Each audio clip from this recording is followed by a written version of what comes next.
Hello everyone, আজকে Sunday afternoon and definitely একটা different কিছু খেতে ইচ্ছে হচ্ছিল।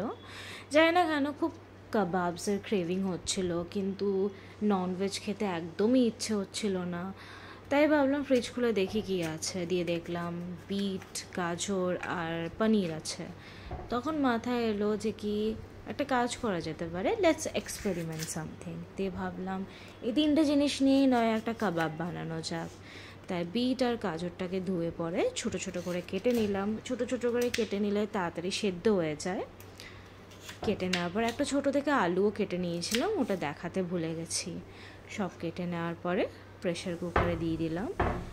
এই তিনটে জিনিসের সাথে আমি 2 টেবিল স্পুন ছোলার ডালও দিয়েছিলাম। ভেজ কাবাবে ছোলার ডাল একটু দিলে কনসিস্টেন্সিটা খুব ভালো হয়, খেতেও ভালো লাগে। আর ডেফিনেটলি ছোলার ডালে প্রোটিনও আছে, যেটা শরীরের জন্যও ভালো। দিয়ে এর মধ্যে আমি 1 কাপ মতন জল দিয়ে সেদ্ধ করতে দিয়ে দিয়েছিলাম।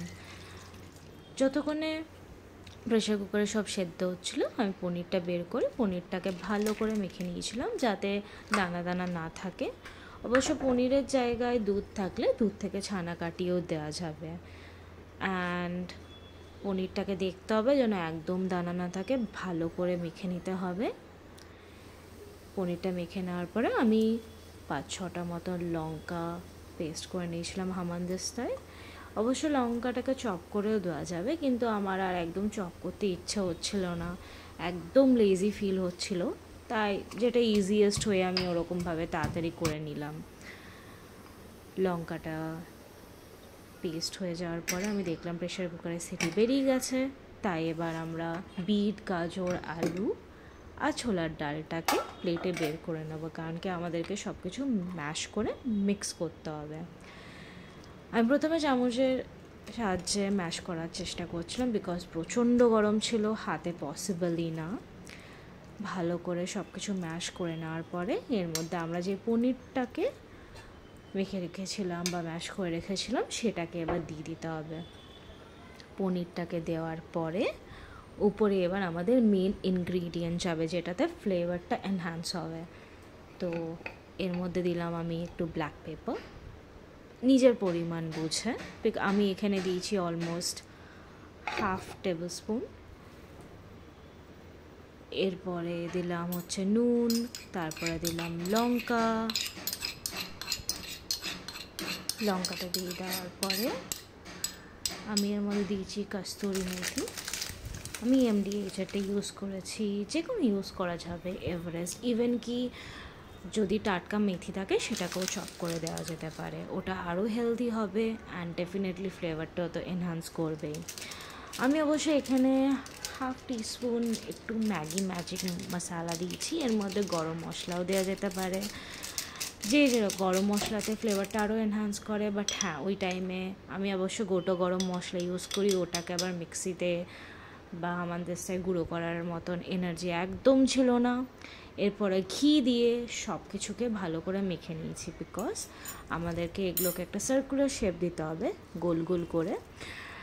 এবার গোল গোল করে সেগুলোকে তারপরে কাবাবের সাইজ দিয়ে ওগুলোকে ভাজতে হবে। তো প্রথমে মেন হচ্ছে মাখাটা একদম কেয়ারফুলি করতে হবে যেন সব কিছু ভালো করে মিক্স হয়ে গেছে। এবার হালকা হাতের সাহায্যে এটাকে একদম স্বামী কাবাবের মতন গোল গোল করে নিতে হবে। আর যেহেতু আমরা অলরেডি ঘি দিয়েছিলাম, এটা একদমই হাতে লাগবে না, খুব সুন্দর করে গোল গোল সাইজ হয়ে যাবে। আর যেহেতু এটা ভেজ কাবাব একটু নরম থাকবে, তাই আমাদেরকে একটু কেয়ারফুলি করতে হবে এই স্টেজটাতে। আমি হাফ পোর্শনটা করে নিয়েছিলাম কাবাবস, আর বাকিটা রেখে দিয়েছিলাম, ওটা আবার পরে আমি ফ্রাই করব বলে।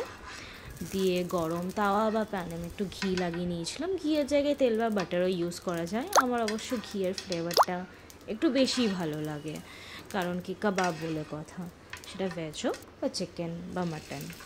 দিয়ে পরে একটা একটা করে আমাদের কাবাবসগুলো দিয়ে দিলাম, আর এটাকে একদম শিম আঁচে ফ্রাই করতে হবে, কারণ কি ভেতর অবধি আমাদেরকে মেক শিওর করতে হবে যেন ভেতর অবধি ভালো করে ফ্রাই হচ্ছে, যাতে পুরো প্রপার কাবাবের মতন হালকা হার্ড টেক্সচারটা আসুক।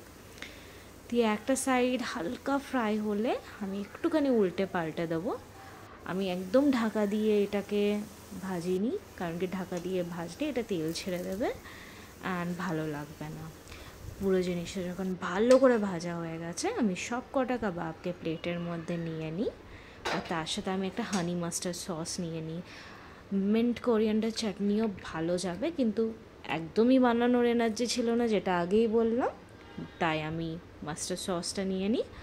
আর মাস্টার্ড সসের সাথে এই কাবাবটা একদম মাস্ট হয়েছিল। Thank you.